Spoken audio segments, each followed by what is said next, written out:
Yolanda, que quiere hablar.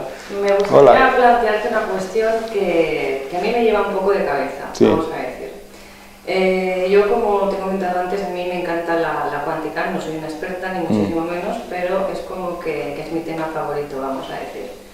Entonces, según la cuántica, el tiempo no existe. Todo es un solo instante que está ocurriendo ahora. Nuestro pasado, nuestro presente, sí. nuestro futuro, cada uno de los instantes y de las multiposibilidades de vida que tenemos dentro de lo que llamamos el destino, ¿no? Sí. O nuestra línea de vida. Entonces, claro, si el tiempo no existe una línea de tiempo correlativa, vamos a decir, lineal. No. ¿Cómo hacemos, qué hacemos con la reencarnación? ¿Qué hacemos con todos esos conceptos que estamos contemplando dentro del tiempo? Porque para que exista la reencarnación tiene que haber una línea de tiempo lineal. Sí, es que ahí que viene la teoría cuántica. El concepto cuántico más moderno de los últimos 3 años, 2010, 2011 para acá, explica que el tiempo tiene 6 ejes. El que nosotros lo entendemos por en cuanto como lineal cartesiano, y los otros que interagen en diferentes grados de interacción multidimensional. Entonces, la reencarnación en el concepto cuántico no es una reencarnación en la línea del tiempo, es sí una realidad paralela. Coge, por ejemplo, un transferidor de 180 grados. Tú tienes 180 posibilidades de encarnar. Sí. En la teoría cuántica son 180 grados paralelos a este donde tú estás con tu conciencia proyectado, pero ninguno es ni pasado ni futuro. El problema de hablar del tiempo dentro del concepto cuántico es que nuestra mente está, desde que nos conocemos como raza humana, dentro de una matriz de control lineal. Entonces, por ejemplo, yo le comento a las personas, pues, por ejemplo, muere el 2015, un ejemplo, y tú quieres volver a tener una experiencia en el año 1000. ¿Lo puedes? Ah, no, pero si yo morí en el 2015, solo puedo volver a reencarnar a partir de 2015. No. Tú puedes volver al pasado y tener una experiencia, porque el pasado no existe. El pasado es un punto en el cosmos, que para nosotros es pasado, pero en el concepto cuántico no es. Es la misma cosa cuando empezamos a hablar de los computadores cuánticos que la NASA está intentando desarrollar. Uno se vuelve loco, porque el concepto cuántico no existe nada es exacto. Todo es mutable y todo es variable. Entonces, lo que te puedo colocar es que a nosotros nos faltan palabras, un idioma adecuado para poder explicar un concepto cuántico.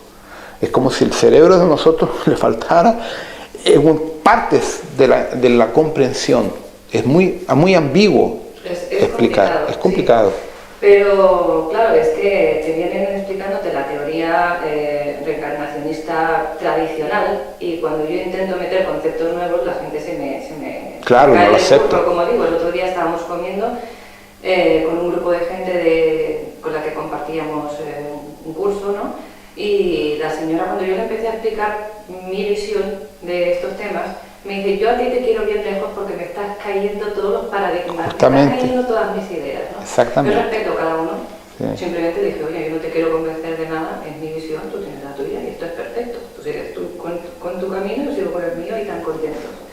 Pero claro, esto nos da una mayor capacidad de interactuar o una mayor amplitud de visión dentro de lo que ya estamos tocando. Es decir, si todo es simultáneo, ¿por qué limitar mi experiencia vital? ¿Por qué restringir las reencarnaciones que puedo vivir si, bajo mi perspectiva, la función de la vida es reunir información?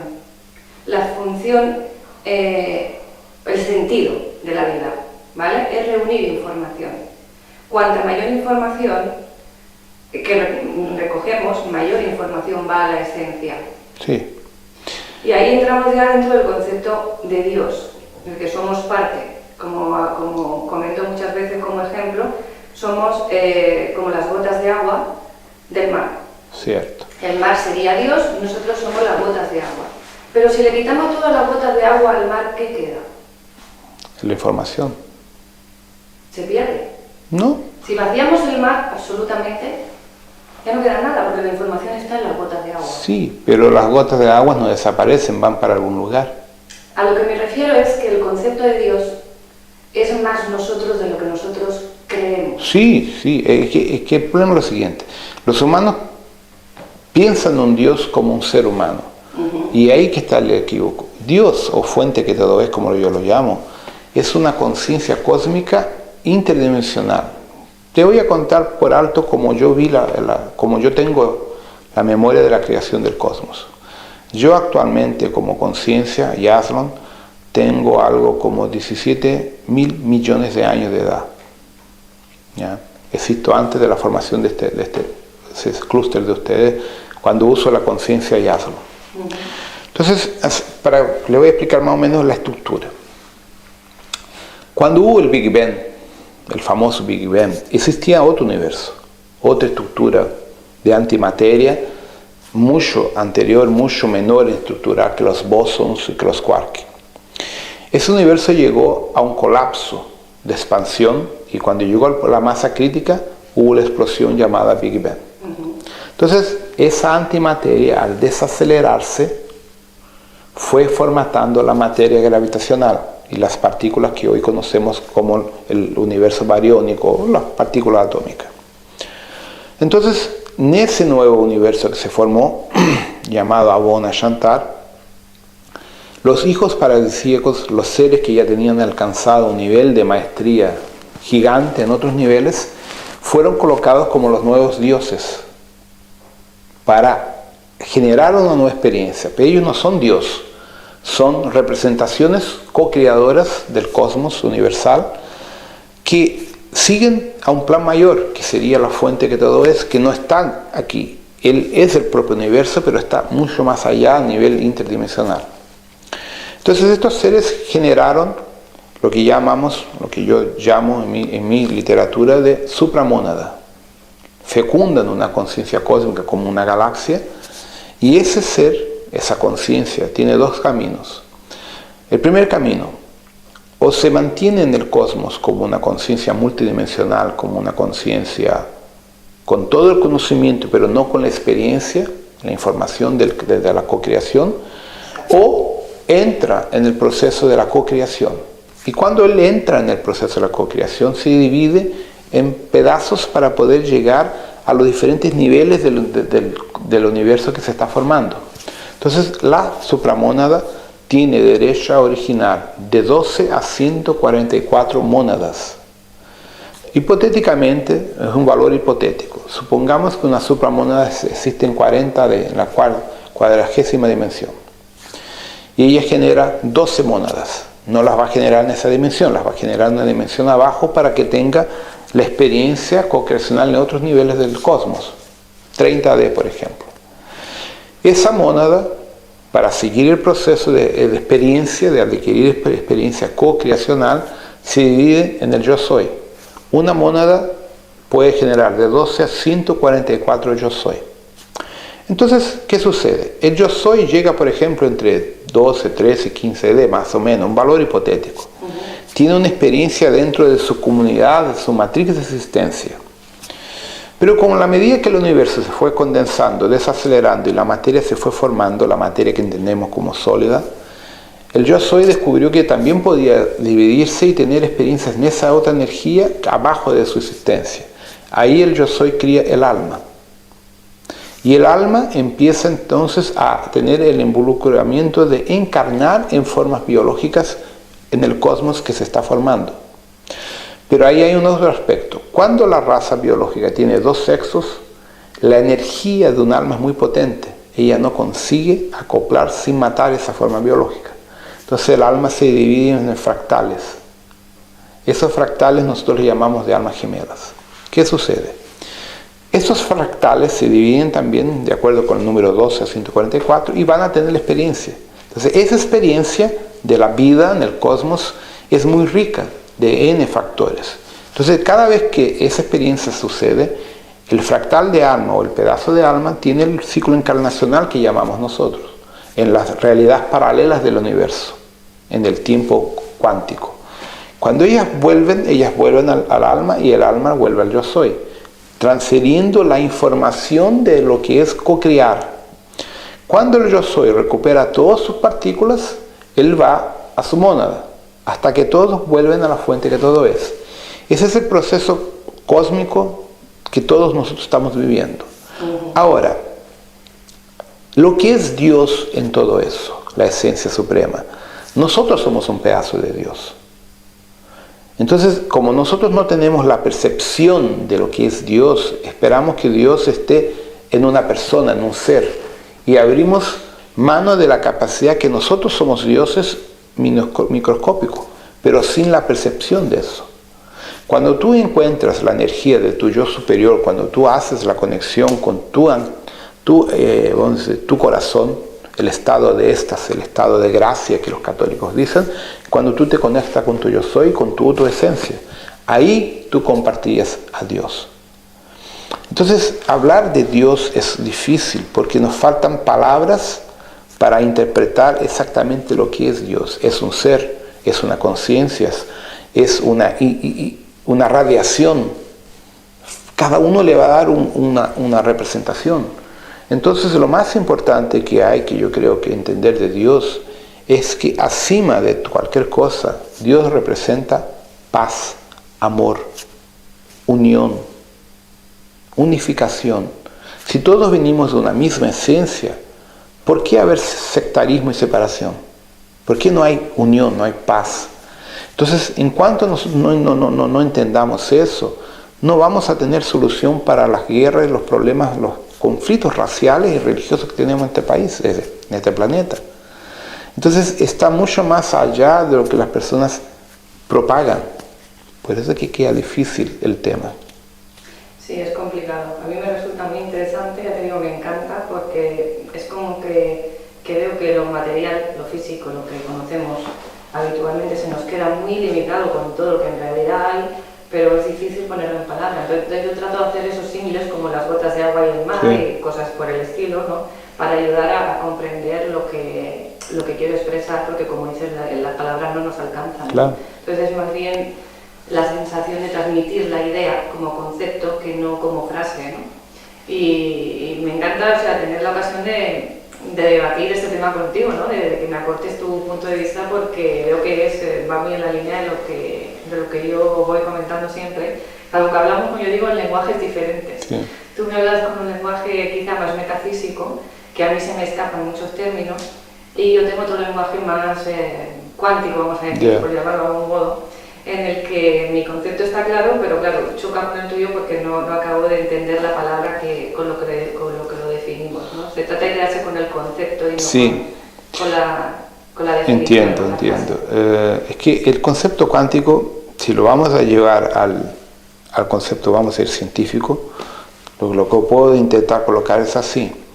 Lo que es una conciencia cuántica actualmente es cuando tú como ser humano aceptas que coexistes en varios planos en paralelo. El metafísico va a decir que esos son el plano espiritual, es la misma cosa. Sí. O sea, un cientista habla en realidades paralelas, en mundos paralelos, se le llaman el multiverso, universo. Ya, perfecto. El metafísico dice, existen vidas en otras galaxias, es la misma cosa. Entonces, yo normalmente como yo siempre hablo portugués mi vida entera, yo tengo dificultad con el castellano, se me van las palabras, entonces yo a veces se dan cuenta y las mezclo, porque me falta el registro por falta de hablar con gente. Entonces muchas veces yo uso palabras de mi archivo brasileño y ellas no se encuadran porque me faltan específicas las palabras en castellano para conseguir hablar la parte técnica que tú quieres, que me falta, realmente se me olvida. No te preocupes, yo creo que tenemos ocasión de encontrar las palabras. ¿No? En algún momento. Nada, yo ya te paso el testigo. No quieres preguntar nada más de física cuántica. Es que con la pregunta que le he hecho ya me lo ha explicado todo, con lo cual lo que vamos a seguir preguntando y mareándolo. Bueno. Te lo has explicado muy bien, además ha sido como muy gráfico y muy visual para que se comprenda con facilidad. Vamos a dar paso un momento a Antonio. Dime, Antonio. No, sí, a ver si puede desarrollar un poco el tema del Cuarto Reich y la Antártida. Mira, ese es un tema, a mí me gusta mucho los alemanes. Yo soy un admirador de la gran capacidad intelectual de los alemanes y, para quien no lo sabe, una gran parte de la ingeniería mecánica del mundo se la debemos a ellos. Todo el proyecto espacial americano de la NASA es de von Braun, es alemán. El gran desarrollo de la medicina y de la clonaje es alemán. O sea, la Alemania es la base de muchas cosas quieran o no lo quieran. Lo que es el Cuarto Reich es un tema que ya costó la vida a mucha gente, así que cuidado con eso. Lo que pasa es lo siguiente, gente. Tengo que volver al Tercer Reich para que entiendan lo que fundamentó el Cuarto Reich. Cuando Adolf Hitler tuvo su vida media difícil en Austria y llegó como sargento a Alemania y fue subiendo, Adolf fue un político. Él trabajó mucho la autoestima del alemán después de la Primera Guerra Mundial y consiguió llegar misteriosamente a donde llegó. En el año 1917, Adolf Hitler fue abducido por un grupo de extraterrestres del sector de Aldebarán. Y a raíz de este encuentro, él generó la sociedad Brill, con la María Ortiz, algo así el nombre de la chica que está viva hasta el día de hoy. Bueno, entonces, con la María Ortiz y un grupo de 20 y tantas personas, no recuerdo cuántas son, crearon este grupo secreto donde ellos incorporaban y canalizaban informaciones tecnológicas que les dio a los alemanes los primeros energía que Nikola Tesla ya la tenía fundamentado, que eran energía reversa, vehículos que conseguían volar fuera del concepto de motores a combustión. Muy bien. Entonces, ¿qué sucedió? La guerra vino, con la guerra vinieron los intereses económicos, con la guerra los Goebbels y otros grupos desarrollaron toda una movida política que colocaron a Alemania como víctima y fue un juego político, muy bien. Entonces cuando el grupo de la sociedad de Brill se dio cuenta que la guerra iba a acabar con todo el proyecto, estos chicos habían encontrado ya antes de eso, de la guerra en el año 1923-26, grandes sectores en la Antártida volcánica, un área volcánica donde había agua caliente y selvas, vegetación, porque era una área volcánica, si no había la placa de hielo que uno se imagina. Entonces Alemania requirió 650.000 metros de área, kilómetros cuadrados, es un volumen grande como territorio germánico con la bandera germánica. Eso a nivel, eso está en los libros de historia. A raíz de toda esa historia, estos tipos empezaron a mandar grupos de pesquisa para allá. A principio la idea era tener una área de escape caso la guerra no diera cierto. Cuando la sociedad de Brill se dio cuenta que estaban casi todos iban a morir y que la cosa los iban a atrapar para continuar la guerra en otros niveles en Estados Unidos, Rusia y lo que fuera, este grupo se arrancó, se fue para la Antártida. Y una gran parte del material, del dinero y de todo lo que se robó en la Segunda Guerra salió en submarinos al Cabo Ross por el lado de Argentina, Chile, dio la vuelta y ahí físicamente se fueron. Entonces, de hecho, el Cuarto Reich nació como una nueva facción que no quería involucrarse más con la guerra y con la disputa política y financiera que existía allá. Y estos tipos encontraron exactamente en la Antártida antiguas ciudades congeladas debajo de las capas de hielo y empezaron con su tecnología en la parte volcánica a entrar en las cavernas y a encontrar otro mundo. Lo que hipotéticamente, no sé si es exacto, lo llamaron en el pasado de Hiperbórea. No creo que sea el termo correcto, pero algunos dicen que es. Y ahí se encontraron con las cavernas, las partes huecas que habían acceso a antiguas civilizaciones de más de 300.000 años atrás, y se fundó el Cuarto Reich. Y yo los conozco, yo estuve 2 veces allá, yo me convidé, no me convidaron, no quieren, yo soy muy negro para ellos, que continúan medio racistas. Entonces, conclusión, esa sociedad existe, de hecho, no quieren nada con la historia política actual, pero defienden el planeta en relación a los problemas externos contra los reptilianos. Ellos tienen una facción intermediaria, no están ni en la luz ni en las tinieblas, están en un punto central que quieren una individualidad, seguir su camino, ya están con una tecnología tecnológica muy avanzada de naves de energía reversa, consiguen ir para otros planetas, y actualmente están en un trabajo muy próximo con Toranque y Aldebarán de Toro para habitar los mundos del sistema de Aldebarán en Toro.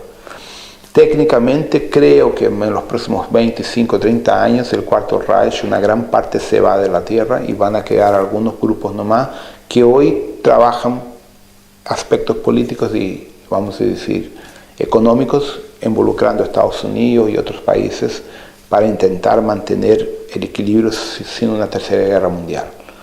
Es lo que yo sé del Cuarto Reich. Y Ana María Ortiz, para nuestra sorpresa, está viva, con la misma apariencia de aquella época, y tuvimos una situación muy divertida, porque yo la tenía visto de proyección, pero yo nunca vi los documentos, nunca me interesé por los documentos. Y tengo un amigo mío brasileño que trabaja en el servicio secreto de Brasil, ya no es más secreto obviamente, que acabé de hablarlo, y era para que fuera. Y este chico estaba en el Congreso y se encontró con una chica muy simpática, que hablaba un portugués medio extraño porque del alemán, que estaba en el gobierno brasileño, no sé qué historia. Y el tipo se apasionó, se enamoró de esta mujer, pero no sabía quién era. Muy bien. Pasado como 15 días, alguien le manda los archivos secretos originales del Cuarto Reich o del Tercer Reich, no sé cuánto, del 6 de abril, claro. Y el tipo tiene un ataque desesperado y me llama por teléfono y yo no sé, ya sí, conozco a la María Ortiz, tal, pero no sé quién es. O sea, yo conozco la historia, pero nunca vi fotos, nunca vi nada. Y cuando me manda el archivo descubro que es la misma mujer que me recibió y gentilmente me pidió que me fuera porque yo no era bienvenido al Cuarto Reich. Está viva con la misma edad. Ellos tienen una tecnología que no envejecen más, controlan, porque comen cosas distintas, tienen otro... O sea, ellos cambiaron toda la parte de alimentación, cambiaron toda la parte energética y viven en otro aspecto de energía. Son físicos, igual que nosotros, pero tienen toda una tecnología y no envejecen. Tienen una expectativa de 220 años más o menos nuestros. Ahí fue cuando el almirante Eber fue para allá, quiso invadir la zona y les dieron caña. Les dieron porque dicen que salieron platillos, ¿no? Claro. Y que empezaron a dispararles láser. Incluso eso es un asunto que les va a ayudar a entender una cosa interesante.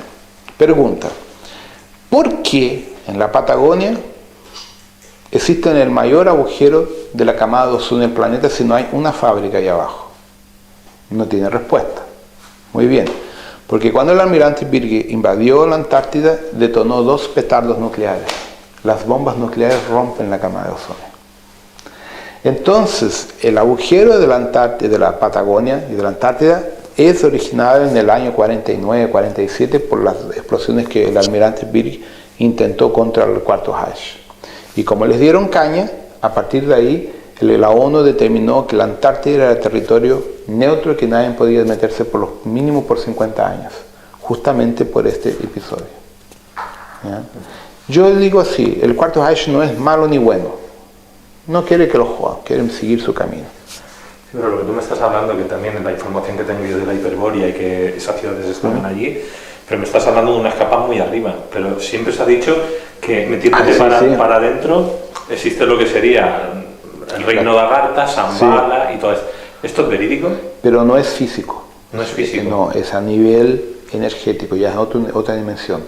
Porque entendamos lo siguiente, tú tienes el manto, el núcleo de la Tierra. Las temperaturas y la presión interna es muy grande. Entonces, para tú mantener una ciudad física, tú tendrías que tener cuevas gigantes. Existen esas cuevas gigantes para ciudades grandes, es obvio. Pero la esencia de Shambhala y Agartha está en una otra frecuencia que no es la nuestra. Es físico, pero en una frecuencia diferente a nuestra fisicalidad. Existen. Pero entonces esos túneles que conectan todo el planeta sí que son físicos. Son reales, son físicos. Son túneles para andar con vehículos, que son vehículos de antigravedad. Por ejemplo, los tibetanos hablan mucho de eso, que ellos salían del Tíbet y iban para América del Sur, América Central, en pocos días. Tú te entras, es como una silla antimagnética, antigravitacional, con ocupación para 5 o 6 tipos, y esas sillas andan a 700, 800 kilómetros por hora o más. Entonces tú entras en el vehículo y te transmiten de un lado para el otro. Los americanos rompieron esas líneas sin querer cuando estaban montando una base en las Rocosas del año 60 y se depararon con un montón de lagartos. Que lo que más hay aquí abajo de la Tierra son lagartijas. Pero la Tierra tiene casi 5.000 millones de años. Entonces nosotros somos nuevos. Lo que hay de civilizaciones y pueblos que ya vinieron a este planeta... Imagínense todo lo que se obró de Maldek cuando lo destruyeron a 252 millones de años. Lo que sobró de Venus a 16, 17 millones de años atrás. Lo que sobró de Marte a 3,5 millones de años. Todo vino para acá. Entonces nosotros tenemos un histórico en la Tierra difícil de entenderlo, justamente por el tema del tiempo. Por ejemplo, los maldequianos cuando fueron destruidos, ellos se autodestruyeron. Piensen que Maldek era del tamaño de Urano. Pero eso fue por la guerra de Orión famosa, así que se llama. No, fue por un problema interno de ellos. Por problema interno de ellos Sí. se destruyó un planeta entero. La guerra de Orión fue otra historia, otro jaleo. Ellos fueron otro Pero ese planeta Maldek tenía agua, Sí. mucha agua, y los aerolitos cayeron a la Tierra, y por eso se hablaba de las inundaciones, de esas grandes inundaciones en el planeta. También, pero es que ahí que viene el hecho. O sea, por ejemplo, tenemos dos aspectos, el geológico y el espiritual. Muchas de las almas que murieron allá vinieron a encarnar en la Tierra, pero no en la línea de tiempo de 252 millones de años, cuando sucedió. Vinieron a encarnar ahora, los alemanes. Los alemanes, básicamente los finlandeses, la raza ariana, son casi todos la reencarnación de los maldequianos y de la gente de Vega, Lira y Aldebarán, que son los mundos básicamente arianos. Ahora, cuando de hecho Maldek explotó, el problema fue mayor. Por ejemplo, Mercurio era una luna de Júpiter, no era un planeta como está ahora. Entonces la Tierra tenía como 35 millones de kilómetros más distante del Sol de lo que es hoy. Entonces la explosión de Maldek jodió a Marte también, le dio un montón. Entonces todo el sistema solar tuvo problemas serios a nivel orbital, magnético y gravitacional. Y de hecho la Tierra recibió muchos impactos de blocos de hielo, de agua congelada, y que modificó una gran parte de la topografía de nuestro planeta. Eso es un hecho, ¿ya? Pero estamos hablando en la época de hipotéticamente los dinosaurios, que también no es bien así, ¿ya? Explica, ¿qué sabes de los dinosaurios? Ya que te has puesto.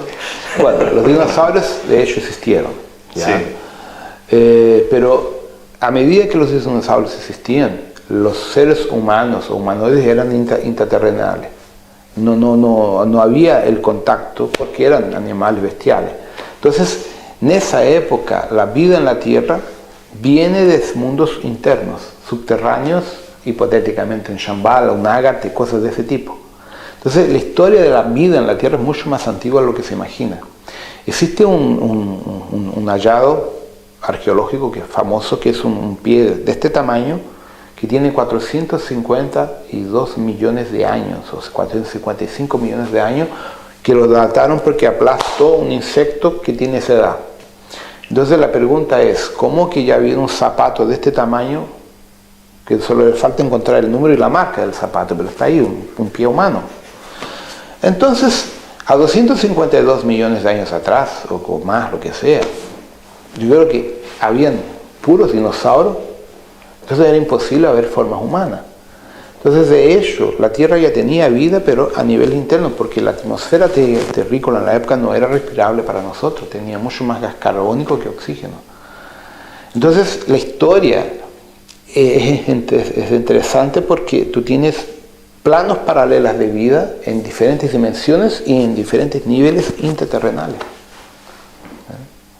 Entonces, lo que sucede, cuando una persona canaliza una información, está cierta, pero es un pedazo. Por eso le comenté antes, imagínese un diamante con varias facetas. Cada faceta es una verdad de un todo mayor. Que lo que yo intento es juntar todo para que las personas se den cuenta que cada persona está captando su historia, de repente el vivió en eso realmente, o de estar recibiendo una información de un espíritu que quiere colaborar con una parte de la verdad. Y hay muchas partes de la verdad. Entonces hay que entender y tener la humildad de entender que todos que son mediums, que canalizan, están recibiendo un pequeño pedazo de algo mucho mayor. Mucho mayor. Entonces, vamos a ir a lo que es hoy el planeta Tierra en el mundo intraterreno. ¿Por qué están esas razas ahí, esos lagartos? ¿Qué función tienen en el planeta? Bueno, ellos se arrancaron de la Gran Guerra. Vamos a la historia de Orión entonces. El problema de Orión es medio complicado, pero yo estuve en Orión, entonces lo que pasó fue lo siguiente.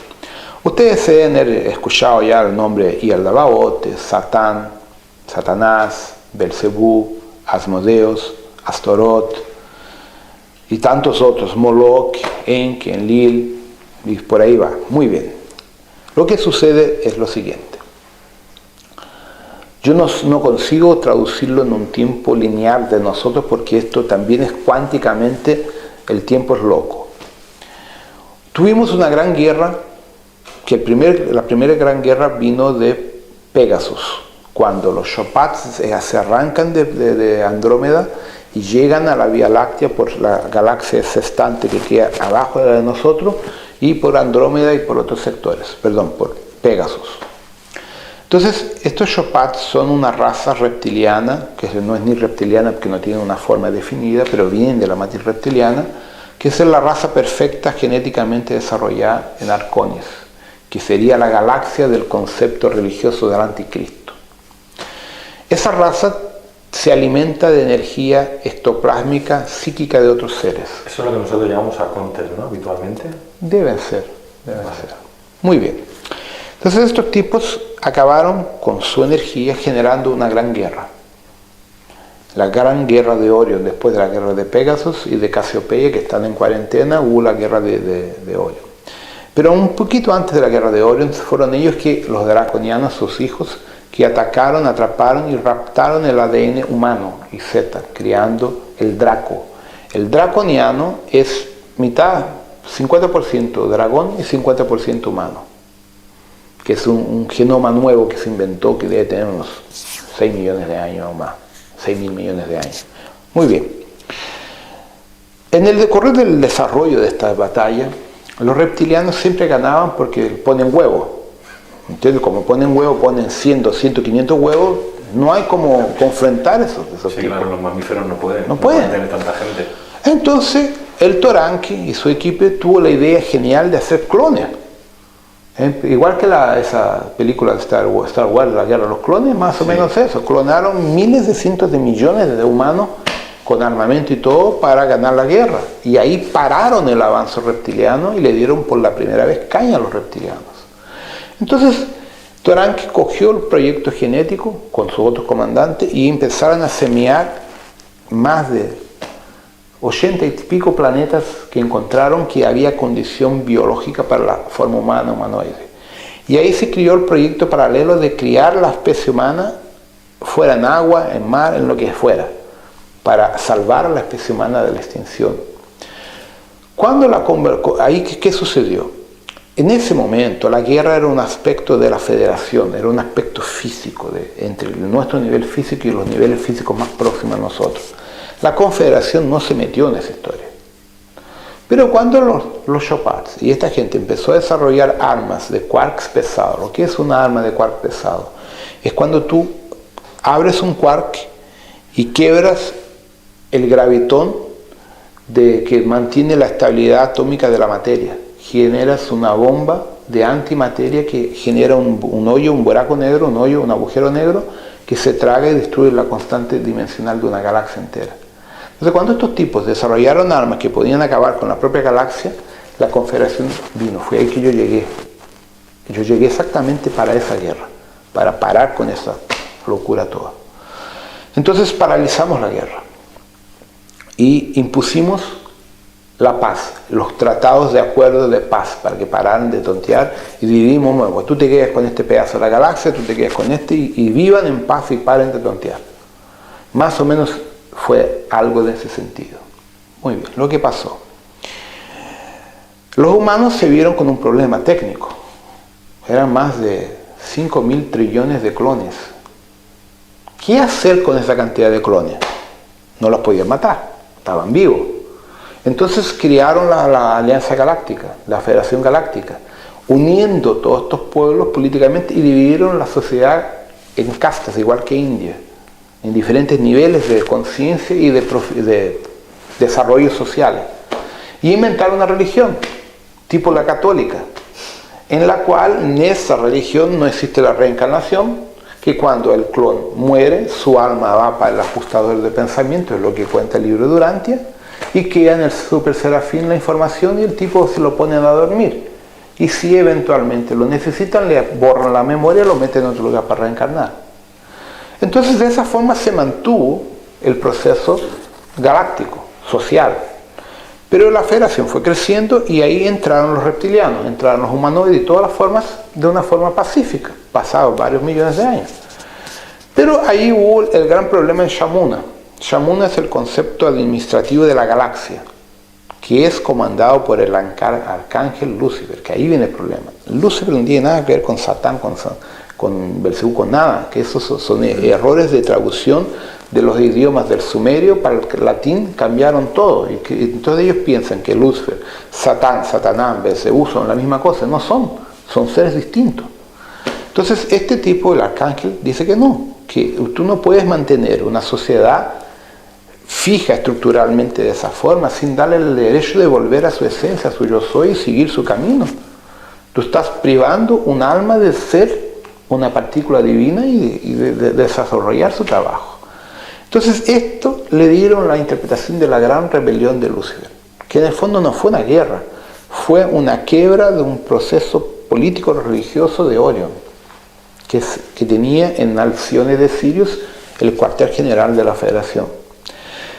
A raíz de este proceso, Satán fue el primero de los comandantes a crear los mundos de retirada, donde todos los grupos que no querían más participar de esa estructura religiosa se salieron y empezaron a buscar planetas para vivir fuera de la política religiosa de la Alianza Galáctica, y la Tierra fue uno de ellos. Entonces diferentes grupos de extraterrestres en la línea del tiempo vinieron para acá, un planeta que estaba libre de la política, y vinieron a vivir. Y entonces algunos escogieron la parte intraterrenal por los gases que respiran, que no respiran oxígeno. Otros se quedaron en la superficie, otros fueron para el mar, y cada uno escogió lo que quería. Hasta que hubo el problemita que Enki y Enlil llegaron acá, a 458.000 años, trayendo de nuevo toda la... voy a hablar un disparate, trayendo todo el problemita de la federación de nuevo para la Tierra. Y ahí empiezan las guerras de los dioses. Ellos se salen de Orión para no tener más problemas políticos religiosos y vienen los Anunnaki trayendo todo de nuevo para acá. Entonces es ahí que empieza nuevamente el conflicto ideológico y político que tenemos en la escritura hasta el día de hoy. Cuando tú dices Anunnaki, ¿que son seres lagartos, reptilianos? Hay de todo. La palabra Anunnaki significa los que vienen de arriba. Entonces, hablar en Anunnaki es decir, los gilipollas de arriba. Entonces tenemos humanos, humanoides, reptilianos y otras cositas, son los que insectoides. Vale, son los que siguen la religión, por decirlo de alguna manera. Digamos las castas. Las castas. Los que siguen la casta. Justamente, el poder, en la Matrix. ¿Y actualmente el planeta cómo está? ¿Quién son los que dominan y cómo lo llevan? Bueno, quien domina hoy todavía son los lagartos. Pero vamos a decir, hay dos tipos de lagartos, los que están fuera y los que están dentro de Orión. ¿Estos que son los que siguen todavía con las castas? Los que están con las castas. Esos son los que se han quedado con el planeta. Los que se han quedado con el planeta. La Federación perdió la guerra 25.000 años atrás. Fue cuando metieron la Luna en la órbita y hubo el gran diluvio. La Luna es el planeta de estos seres negativos. Entonces, lo que sucede. De hecho, si uno observa la Tierra, la energía que tú más ves es la energía negativa. La energía positiva tú casi tienes que buscarla, ¿no? Porque estamos sobre el control de seres negativos. Entonces todos los maestros que vinieron a enseñar el camino del amor los mataron. A Jesús lo mataron. A su hermano que era Juan Evangelista murió aislado en una isla en Grecia. A Gandhi lo mataron. O sea, casi todos los que vinieron a traer la palabra del amor los matan. Entonces, de hecho, nosotros estamos en un planeta que quien quiere servir a la luz tiene que luchar en contra de muchas cosas. Entonces muchas cosas son las fuerzas negativas que controlan el dinero y la economía del mundo. Ahí entramos en el asunto de los Bilderberg, Illuminati y toda esa historia que ya la conocen bien. Entonces nosotros estamos en una situación delicada porque una parte de nuestra esencia, nuestra conciencia ya está en la luz, pero el cuerpo físico está aquí todavía.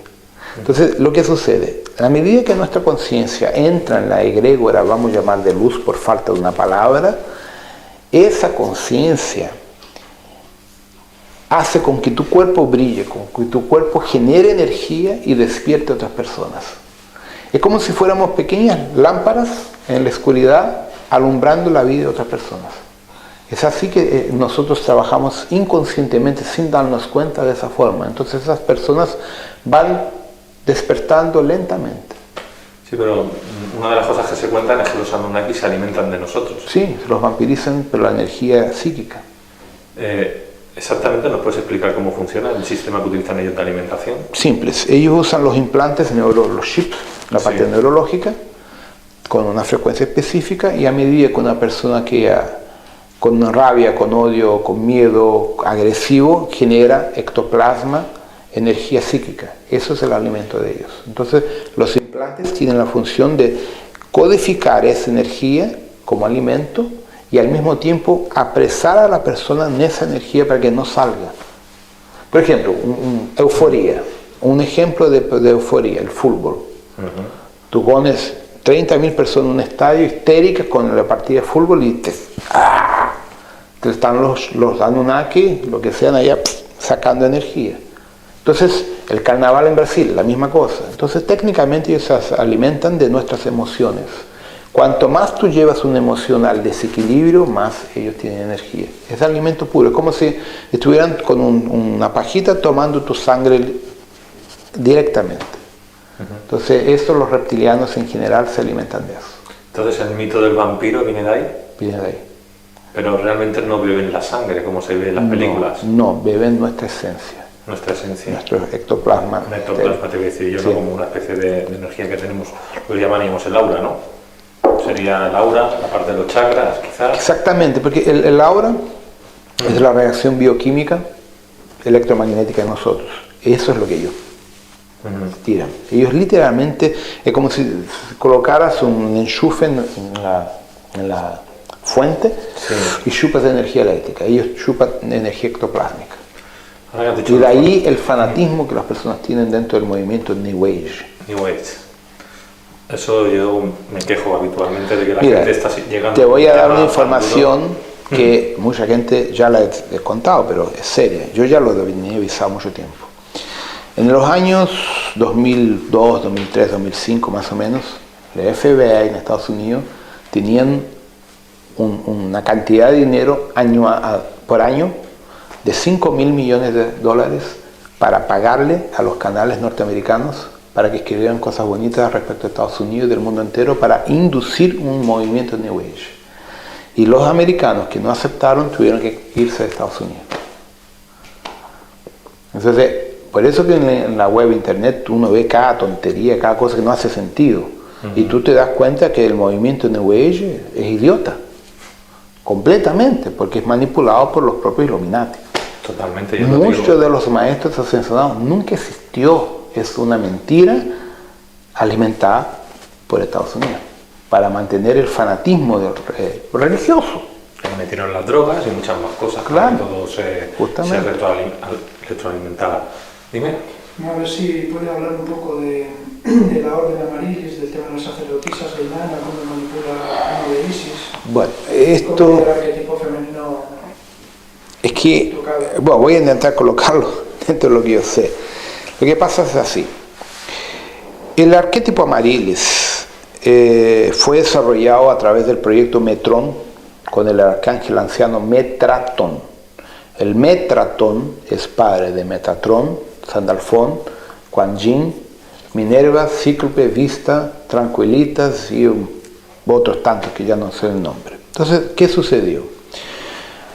En la formación de las estructuras biológicas, en una gran parte de la raza humana original era andrógena, no era dividida, porque era en un nivel etérico, el proyecto era de séptima dimensión, entonces no había masculino, hembra o tampoco mujer. habría corte cerebral, ¿no? Nada, no tienen la división de esta que tenemos nosotros, el cuerpo, no sé en castellano cómo es el nombre, en portugués el cuerpo calloso, claro.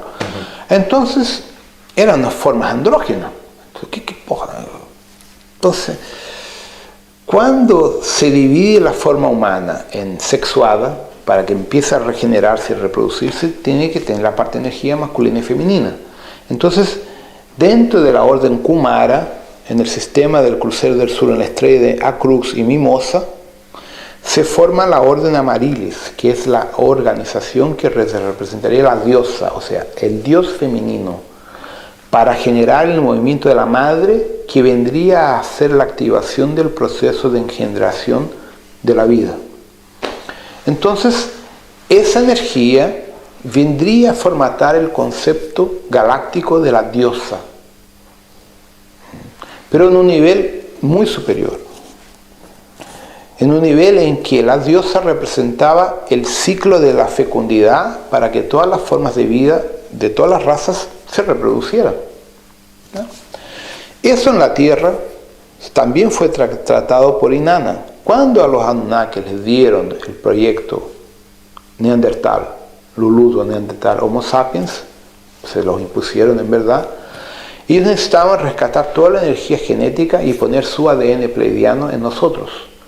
Pero necesitaban activar también la polaridad femenina para que a medida que las madres engendraban la vida, le daban la energía para que esa nueva alma pudiera desarrollar las características genéticas hereditarias.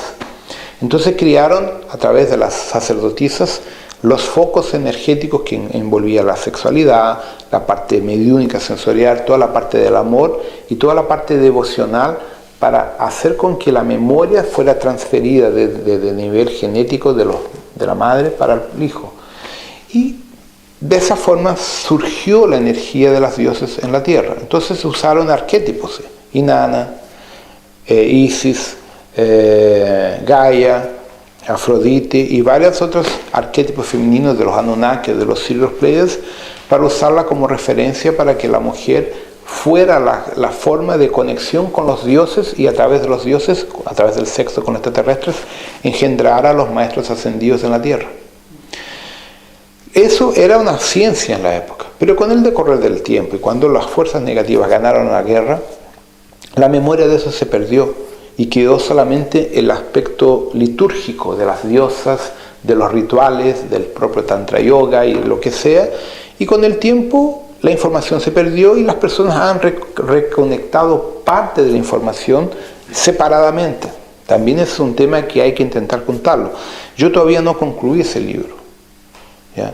Cuando yo recibí la autorización de trabajar con la egregora Mahatma, me vino el foco femenino también de esa energía, pero yo no he tenido tiempo entonces yo tengo la información por la mitad, porque todavía no bajé el banco de datos enteros para conseguir lo que yo me acuerdo bien de eso es que fueron escogidos los arquetipos femeninos a través de las diosas, de los sumerios, de los caudeos, de los hititas, los egipcios, los lemurios, los atlantes, para inserir en el subconsciente humano la diosa y el dios. Pero la diosa es la capacidad de regeneración consciencial y de transferir el código del amor incondicional. En cuanto que el arquetipo masculino es más el guerrero, más el que genera la energía para la vida, pero es la diosa que mantiene la vida. Entonces yo todavía no he anclado toda la cuestión para poder darte respuestas precisas porque no abrí el archivo, está ya guardado.